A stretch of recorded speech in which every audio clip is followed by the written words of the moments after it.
Bonjour à tous, bienvenue sur Vie TV. Parce que nous avons vu au cours des derniers jours que nous sommes à l'image de Dieu, que nous transportons en nous la puissance de Dieu, sa gloire, son autorité. Nous transportons en réalité toutes ses vertus et ses attributs. Et aujourd'hui, le Seigneur voudrait t'inviter à apprendre à te focaliser sur Dieu. Quelle que soit l'épreuve que tu traverses, quelle que soit la difficulté du moment que tu traverses, le Seigneur voudrait que tu ne perdes jamais de vue le fait que malgré tout, il est là, que malgré tout, il règne sur cette circonstance, malgré tout, il demeure au contrôle de cette circonstance. Bien-aimé, le Seigneur te dit aujourd'hui que le fait d'entrevoir sa gloire, sa puissance, son règne, son autorité, sa présence dans cette situation, ou si tu veux dans toutes les situations que tu traverses, va amener sa manifestation. C'est-à-dire qu'il va effectivement venir du fait de ta foi, de la foi que tu auras manifestée en ce qui concerne son contrôle sur cette situation. Il va effectivement se manifester, il va prendre cette situation en main parce que simplement, tu as focalisé ton regard sur lui. Quelle que soit la difficulté du moment, je le redis, bien-aimé, focalise-toi sur Dieu. Focalise-toi sur Dieu. C'est le message du Seigneur ce matin pour toi. Apprends à voir Dieu régnant sur toutes tes circonstances et sur toutes tes difficultés. Dieu règne. Si tu crois que tu es le temple du Dieu vivant, si tu crois que tu es une incarnation du Dieu, si tu crois que Dieu est en toi, comme la parole de Dieu nous le dit, bien-aimé, Dieu veut également que tu conserve cette conscience-là dans les moments d'épreuve. Bien aimé, dans le livre des Actes, nous pouvons voir le cas d'Étienne. Étienne a été lapidé. Il a été lapidé, il a été châtié par lapidation.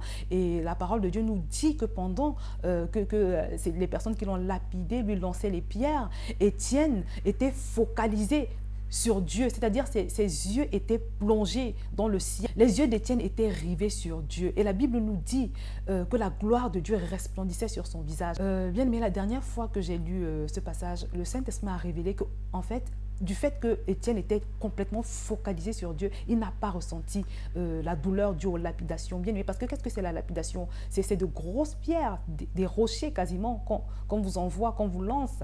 Donc normalement c'est très douloureux, mais la Bible nous dit que le visage d'Étienne, au moment où il recevait ces coups de pierre, le visage d'Étienne resplendissait de la gloire de Dieu. Pourquoi? Simplement parce qu'il a focalisé son regard sur Dieu. Le Seigneur l'a rempli, de puissance, cette puissance de Dieu qui nous anesthésie pendant les moments difficiles, cette puissance qui nous aide à ne même plus ressentir de douleur pendant qu'on passe par les moments difficiles. Étienne a été envahi par la gloire de Dieu et c'était si fort que cette gloire s'est manifestée. La parole de Dieu nous dit dans le livre des Actes que son visage était semblable à celui d'un ange. Et c'est pour ça, bien-aimé, que le Seigneur t'invite de la même façon à te focaliser sur Dieu.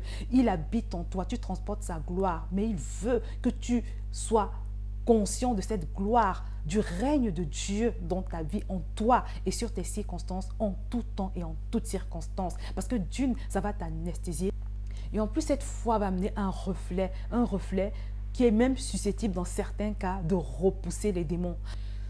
La deuxième chose que Dieu voudrait te rappeler ce matin, c'est que gémir, pleurer, te plaindre sans cesse, ce n'est pas du tout une caractéristique de Dieu.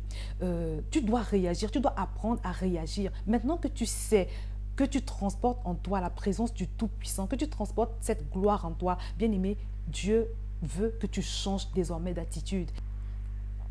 À chaque fois qu'un mur se dresse devant toi, à chaque fois qu'il y a une forteresse devant toi, bien-aimé, le Seigneur voudrait que tu parles à cette montagne. Le Seigneur t'appelle à commander à cette circonstance. Bien-aimé, quand nous lisons dans le livre de la Genèse, la parole de Dieu nous montre comment Dieu a tout créé à partir de sa parole. Il a créé, il a appelé la lumière à l'existence à l'aide de sa parole. Il a créé la mer à l'aide de sa parole. Dieu a également appelé tout ce qui est verdure, arbre et tout le reste à l'existence par le moyen de sa parole. Et il te dit aujourd'hui que du fait qu'il habite en toi, bien-aimé, tu as également cette vertu, cette capacité de pouvoir engendrer des choses, de pouvoir appeler des choses à l'existence par le simple fait de ta parole. Bien-aimé, maintenant, désormais, à chaque fois que tu passes par une épreuve, je ne sais pas quelle est l'épreuve que tu traverses en ce moment, le Seigneur te dit que du fait de la puissance qu'il a déposée en toi, du fait qu'il vit en toi, du fait que tu as sa capacité, il te demande de désormais commander à ces circonstances. Parle, appelle ce que Dieu dit de ta vie à l'existence. Je vais prendre un exemple. Pour une femme stérile, par exemple, les médecins t'ont dit que tu ne peux plus faire d'enfants. Mais dans la parole de Dieu, le Seigneur nous appelle à multiplier et à remplir toute la terre. Dieu nous appelle à être productifs, bien-aimés. Si les médecins t'ont dit que tu es stérile, bien-aimé, Dieu t'appelle à mettre ça de côté et à confesser ce qu'il dit que ta vie est, c'est-à-dire tu es quelqu'un qui est appelé à être productif, bien-aimé. Le Seigneur te demande de commander à toute circonstance qui s'oppose à son plan parfait dans sa parole. Si tu es victime d'une personne qui trouble ta paix, peut-être dans le cadre du travail ou bien dans un autre cadre, bien-aimé, le Seigneur t'invite par exemple à te rappeler que il dit dans sa parole que le châtiment qui te donne la paix est tombé sur Jésus. Cette paix-là a déjà été payée à prix de sang à la croix de Golgotha. Bien-aimé, commande à cette situation de se soumettre à la parole de Dieu qui déclare que le châtiment qui te donne la paix est tombé sur Jésus. J'ai eu l'occasion de lire un livre qui s'intitulait « Que ferait Jésus à ma place ?» Et avant de le lire, j'avais déjà été béni par le titre. Parce que ferait Jésus à ma place? À partir du moment où j'ai eu connaissance de ce titre, dans tout ce que je pouvais traverser comme situation, je me demandais que ferait Jésus à ma place. Parce que n'oublions pas, l'apôtre Paul avait dit que ce n'est plus lui qui vit, mais c'est Jésus qui vit en lui, bien-aimé. Ce n'est plus toi qui vis, mais c'est Jésus qui vit en toi. La parole de Dieu nous dit que lui et nous formons désormais un seul et même esprit. Ce qui signifie tout simplement que maintenant que tu sais que tu es une incarnation, une image de Dieu, que tu transportes sa gloire et sa puissance en toi, tu dois cesser de pleurer, tu dois arrêter de te plaindre, tu dois arrêter de gémir, mais tu dois réagir comme Jésus aurait réagi dans cette circonstance. Tu dois réagir comme Dieu aurait réagi dans cette circonstance parce que tu le représentes, il vit en toi, tu as ses vertus, tu as ses capacités. Alors, cette circonstance dans ta vie qui s'oppose à ce que la parole de Dieu dit que ta vie doit être, c'est cette circonstance qui s'oppose au plan parfait de Dieu pour toi. Dieu t'invite ce matin à confesser la parole de Dieu, servant à prendre autorité sur cette circonstance en te servant de sa parole, de prendre autorité sur cette circonstance en confessant, en commandant les choses positives à l'existence. Appelle à l'existence ce que tu sais que ta vie doit être. Appelle à l'existence ta paix. Appelle à l'existence cette chose qui doit normalement te revenir et que Satan essaie de te voler dans ta vie. Ne te plains plus. Cesse de te plaindre, mon frère. Cesse de te plaindre, ma soeur. Mais confesse, appelle à l'existence. Proclame la parole de Dieu. Prophétise sur ta vie.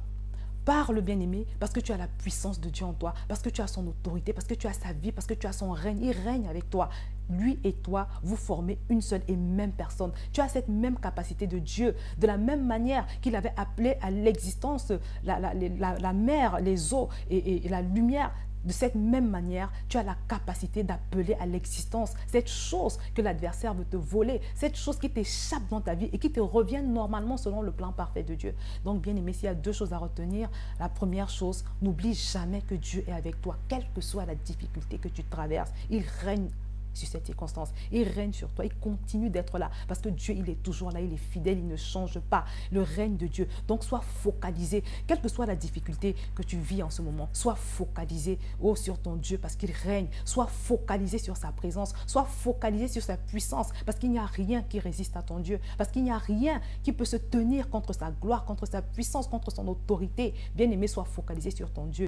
Ne te contente plus de subir les circonstances, mais commande à ces circonstances parce que tu as la capacité de commander, parce que tu as la possibilité, tu as le droit, tu as l'onction pour ça. Commande à tes circonstances. Confesse, bien-aimé, confesse. Il y a une puissance dans ta confession. Malheureusement, ce qui se passe souvent, c'est que dans les moments difficiles, on se plaint et puis on confesse les choses qui ne vont pas bien dans nos vies. À chaque fois que tu confesses le mal dans ta vie, sache que de la même manière que ta parole peut amener des choses positives dans ta vie, cette même parole peut également amener des choses négatives dans ta vie. Donc, à chaque fois que tu te plains, tu confirmes en quelque sorte l'œuvre du diable dans ta vie, dans cette circonstance que tu traverses. Donc, je te conseille de ne plus te plaindre. Arrête de te plaindre, bien-aimé. Rappelle-toi de qui tu es, de ce que tu as en toi, de ce que tu portes à l'intérieur de toi, de ce Dieu glorieux, de cette puissance, de son règne, de son contrôle, de ce que rien ni personne ne peut lui résister, de ce que rien ni personne ne peut se tenir devant lui. Et saisis-toi de cette puissance pour commander à cette circonstance, pour commander à cette montagne de se déplacer, pour commander à cette barrière de s'effondrer. Bien-aimé, entrevois le règne de Christ et commande à cette circonstance. Confesse. Parce que par cette vision de Dieu qui règne en permanence dans ta vie. Et par ces confessions, tu peux tout changer dans ta vie. Tu peux tout reconstruire dans ta vie. C'est ce que le Seigneur te dit ce matin. C'est donc ce que j'avais pour toi ce matin, bien-aimé, de la part du Seigneur. Je te remercie d'avoir regardé jusqu'au bout et je te dis à très bientôt sur Vie TV.